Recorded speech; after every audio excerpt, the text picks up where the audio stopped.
नमस्कार दोस्तों, मैं अमित कुमार, ओमिया एकेडमी में आपका स्वागत है। दोस्तों, हम लोगों ने पहले लेक्चर में सीखा था ब्रह्मांड और उसकी उत्पत्ति के बारे में। सेकंड लेक्चर में हम लोगों ने पढ़ा आकाशगंगा और तारों का जीवन चक्र के बारे में। आज हम लोगों की थर्ड क्लास है और आज हम लोग सीखेंगे सौर मंडल के बारे में। सौर मंडल क्या है? सौर मंडल सूर्य, उपग्रह, ग्रह, क्षुद्र ग्रह और उल्का पिंड का समूह है।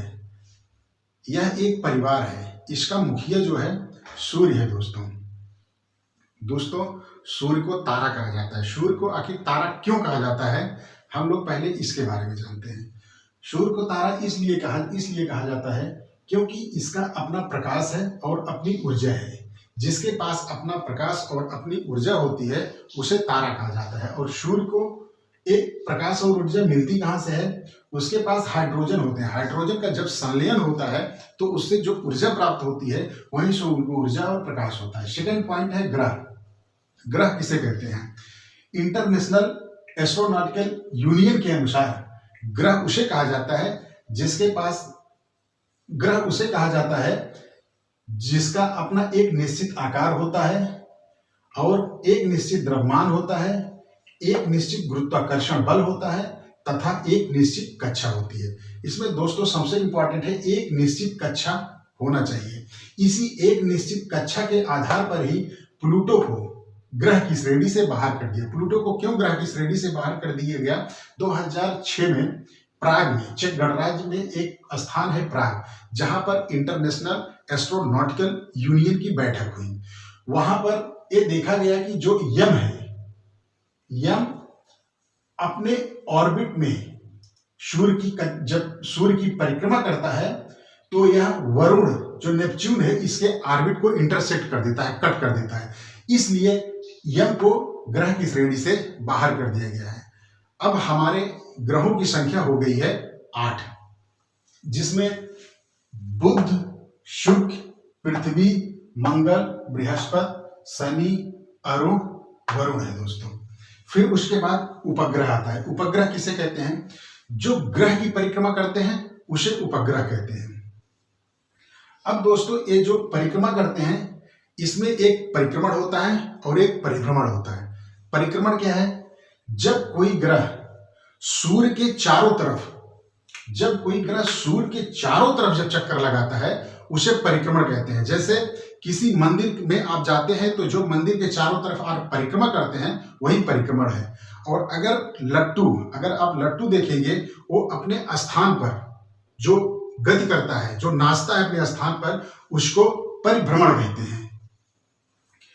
अब दोस्तों एक परिक्रमण और परिभ्रमण 2 डायरेक्शन में करता है, एक क्लॉकवाइज, एक एंटी क्लॉकवाइज।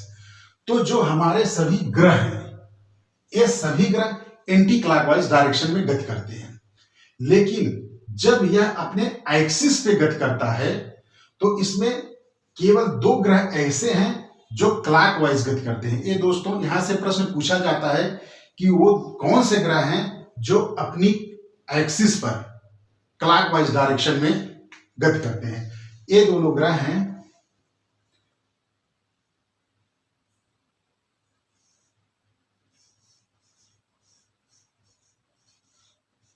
क्लॉकवाइज। ये दोनों ग्रह हैं दोस्तों शुक्र और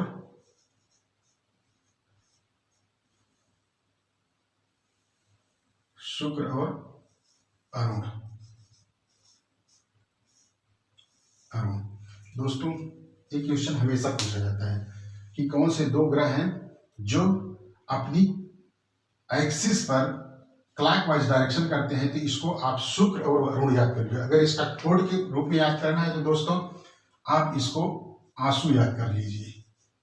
आंसू, या इंग्लिश में याद करना है तो यूवी, अल्ट्रावायलेट रे, इसको याद कर लीजिए।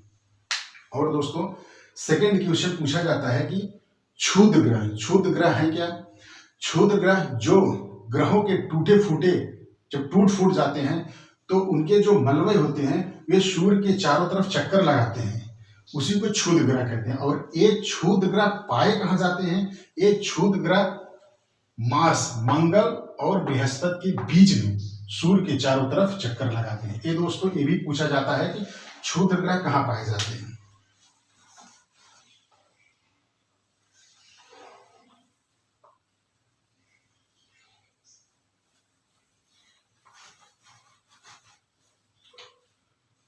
क्षुद्र ग्रह कहाँ पाए जाते हैं?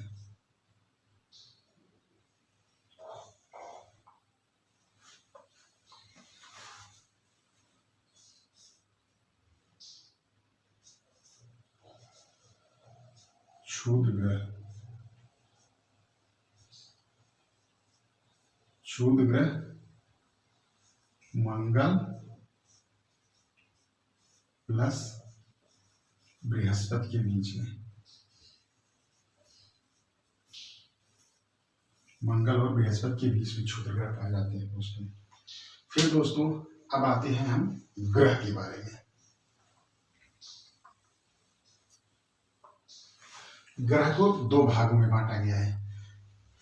एक को कहते हैं टेरेस्ट्रियल प्लैनेट और सेकंड को कहते हैं जोवियन प्लैनेट। टेरेस्ट्रियल प्लैनेट या इसे पार्थिव ग्रह कहते हैं। एक ग्रह पृथ्वी के समान है। इसके अंतर्गत 4 ग्रह आते हैं, बुध, शुक्र, पृथ्वी, मंगल। और जोवियन प्लैनेट में भी 4 ग्रह आते हैं, बृहस्पति, शनि, अरुण, वरुण। जो जोवियन प्लैनेट हैं एक गैस के फॉर्म में है, मतलब इनका जो आकार है या ये जो इनका जो निर्माण हुआ है एक गैस से हुआ है, इसलिए इनका आकार बहुत बड़ा है। अब दोस्तों इसके बाद हम लोग आते हैं दूरी के अकॉर्डिंग ग्रहों का क्रम, कक्षीय गति के आधार पर, माध्य तापमान के आधार पर, द्रव्यमान के आधार पर, व्यास के आधार पर, घनत्व के आधार पर, उपग्रह के आधार पर तथा वलय के आधार पर ग्रहों के बारे में हम लोग सीखते हैं। तो दोस्तों दूरी के आधार पर अगर ग्रहों का क्रम देखें तो जैसे बुध, शुक्र, पृथ्वी, मंगल, बृहस्पति, शनि, अरुण, वरुण, यम, इनका यही क्रम है। और सूर्य के अकॉर्डिंग सूर्य से दूरी के अकॉर्डिंग इनका क्रम हो गया बुध, शुक्र, पृथ्वी, मंगल, बृहस्पति, शनि, अरुण, वरुण, यम। और कक्षीय गति के आधार पर, कक्षीय गति बोले तो एक दिन मतलब डे के आधार पर इनका ये जो सूर्य के चारों तरफ चक्कर लगाते हैं। तो सबसे पहले है बुध चक्कर लगाता है दोस्तों 88 दिन में। शुक्र एक चक्कर पूरा करता है 224.7 दिन में। पृथ्वी एक चक्कर पूरा करता है 365 दिन में। मंगल 687 दिन में। बृहस्पति 4331 दिन में। शनि 10,747 दिन में। अरुण 30,558 दिन में और वरुण 59,800 दिन में। अब दोस्तों देखते हैं माध्य ताप के आधार पर। दोस्तों माध्य ताप के आधार पर अगर देखें तो बुध सूर्य के सबसे नजदीक है, लेकिन उसका तापमान शुक्र से कम है। इसका कारण क्या है? इसका कारण यह है कि जो बुध ग्रह है उसके पास वायुमंडल नहीं है या उसके पास गैस नहीं है, इसलिए वहां का तापमान कम है। लेकिन जो शुक्र है इसके पास वायुमंडल है और इसके वायुमंडल में कार्बन डाइऑक्साइड गैसें सबसे अधिक पाई जाती हैं, जिससे ये सूर्य की किरणों को एब्जॉर्ब कर लेती है और इनका टेम्परेचर सबसे अधिक पाया जाता है। उसके बाद वह पृथ्वी का माध्य तापमान 15 डिग्री सेंटीग्रेड है। उसके बाद जितने ग्रह हैं इनका तापमान सूर्य से दूर होने के कारण घटता जाता है, माइनस में, इनका तापमान माइनस में हो जाता है। दोस्तों ये पूछा जाता है सबसे चमकीला ग्रह किसे कहा जाता है। दोस्तों एक क्वेश्चन आया है कि सबसे चमकीला ग्रह किसे कहा जाता है। सबसे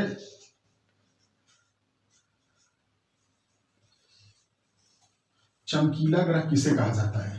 तो दोस्तों ये है हमारा शुक्र। अब इसका कारण आप समझ ही गए होंगे, क्योंकि इसके पास गैस है और गैस के कारण इसका टेम्परेचर सबसे अधिक है इसके वायुमंडल के कारण, इसलिए इसको चमकीला ग्रह कहा जाता है।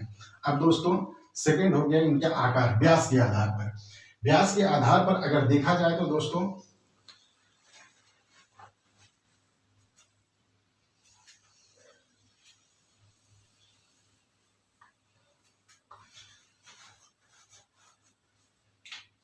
व्यास के आधार पे अगर देखा जाए या आकार है व्यास के आधार पर किलोमीटर में देखा जाए तो सबसे बड़ा ग्रह हमारा हो गया बृहस्पति। सबसे बड़ा ग्रह है बृहस्पति। बृहस्पति के बाद दोस्तों शनि, शनि के बाद वरुण, वरुण के बाद दोस्तों बृहस्पति के बाद अरुण, अरुण के बाद वरुण, वरुण के बाद दोस्तों पृथ्वी,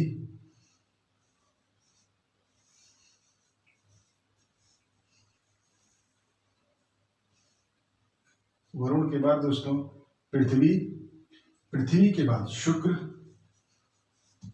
शुक्र, शुक्र के बाद मंगल, मंगल के बाद बुध। ये दोस्तों पूछा गया है कि सबसे बड़ा ग्रह कौन है। सबसे बड़ा ग्रह है बृहस्पति और सबसे छोटा ग्रह कौन है। सबसे छोटा ग्रह है बुध। अब देखते हैं उपग्रहों की संख्या के आधार पर। उपग्रहों की संख्या के आधार पर सबसे अधिक ग्रह, पूछा गया क्वेश्चन है कि सबसे अधिक ग्रह, सबसे अधिक उपग्रह किस ग्रह के पास है। सबसे अधिक उपग्रह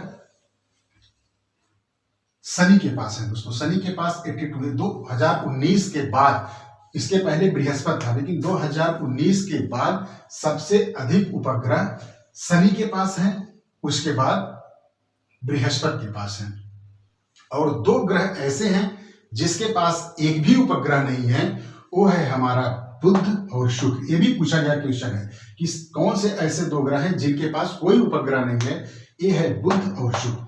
पृथ्वी के पास केवल एक उपग्रह है जो चंद्रमा है, और मंगल के पास दो उपग्रह हैं, डिमोस और फोबोस।